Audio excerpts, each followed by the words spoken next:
My name is Matt Richardson and I am the Assistant Recruitment Officer for West Bromwich Academy. Where do you see yourself on the spectrum from new age flipboard coach through to Sergeant Major? Well, I'm certainly not Sergeant Major. I'd like to think I'm edging more towards the former. But again, that's not to take anything away from command styles and what we'll call the old school, the traditional approach, because there is a time and place for that. But I'd say I sit probably more towards what we'll call in inverted commas the new age coach. Late birthday project is something that I know you're very big on here at West Brom. So I know it's combating the relative age effect, but first of all, what is the relative age effect? Relative age effect outlines or shows that players who are born later in the year, so according to our understanding in the last third of the year, so from April to August, are hugely underrepresented. Statistically, the vast majority of people that perform a given sport at the top level tend to be born earlier in the year. In academy terms, in football academy terms, boys who are born later in the year don't tend to make it, if to use it, to coin that phrase, to the same extent that boys are born earlier in the year. Boys born earlier in the year are slightly bigger, more well developed in terms of their psychology, their personality, maturation, etc. So from a football point of view, the relative age effect suggests that boys born later in the year don't get quite as fair a crack of the whip as the boys who were born earlier. So what sort of opportunities are you giving these players that are born late in the year? What happens when they come into the late birthday project here? Well, first and foremost, the late birthday project was started a couple of years ago to directly target the relative age effect.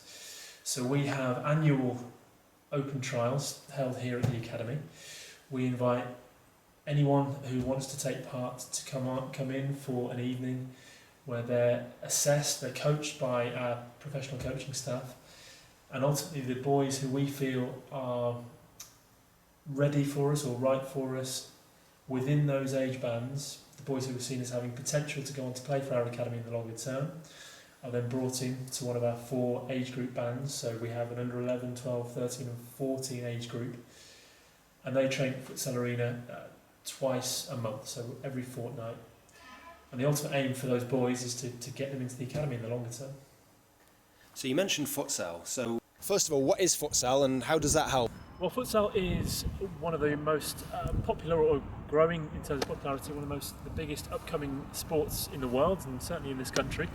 It's similar to football, it's a spin on football if you will, so it's played indoors, it's played with a smaller, heavier ball, and it's typically used to develop players with very, very well-rounded technical skill sets. So the kind of players, Barcelona type players if you will, who can manage the ball in tight areas, who are quick and clever, and those are very much the kind of players that we're looking to develop here at West Brom. So the late birthday project, the kids come in and they play in a narrow 4-month band. So surely when they go back to their clubs and they're thrown in the bigger pool again in terms of their school year, don't they just disappear back into the system? Do you have any specific success stories? We, again, have only been going for a couple of years, so it's early days yet. That being said, we have signed, I believe, 8 or 10 perhaps boys from the late birthday project into our WBA Colts Shadow Academy, which you mentioned. In the next coming weeks, we will have at least 1, if not 2 boys undertaking sessions with the Academy who initially started in the late birthday project. So we feel that represents success, and hopefully as the years go on that will continue to grow, and we'll continue to develop our understanding of the late birthday project and how beneficial it can be. But to your point about whether they go back into their environments and they're drowned out again, if managed incorrectly, quite possibly. But with any late birthday player or any boy or girl for that matter affected by the relative age effect, if you give them enough time and you recognise that eventually, within reason, they will catch up with their peers who were born earlier in the year in terms of physical, psychological development, with the time they've lost relative to their peers. Simple common sense dictates that eventually they will catch up, and with the type of futsal work we're doing, hopefully they'll be at a level in their technical understanding as footballers where they'll actually be able to not only keep up but hopefully excel against the older peers in the groups. So where does the West Bromwich Albion Colts scheme fit relative to the academy and late birthdays?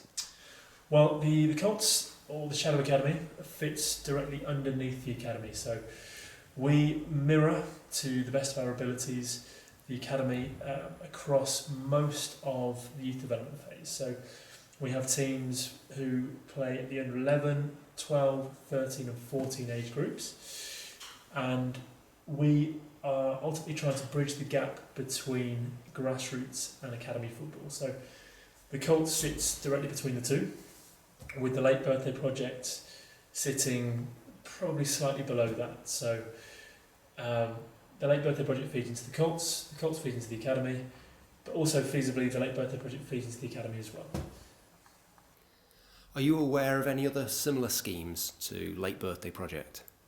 To my knowledge, no one is directly targeting the relative age effect in an academy environment in the West Midlands region. Beyond that, I'm not entirely sure, but I'm pretty confident that we are, or were, one of, if not the first club in the country to directly target relative age effect.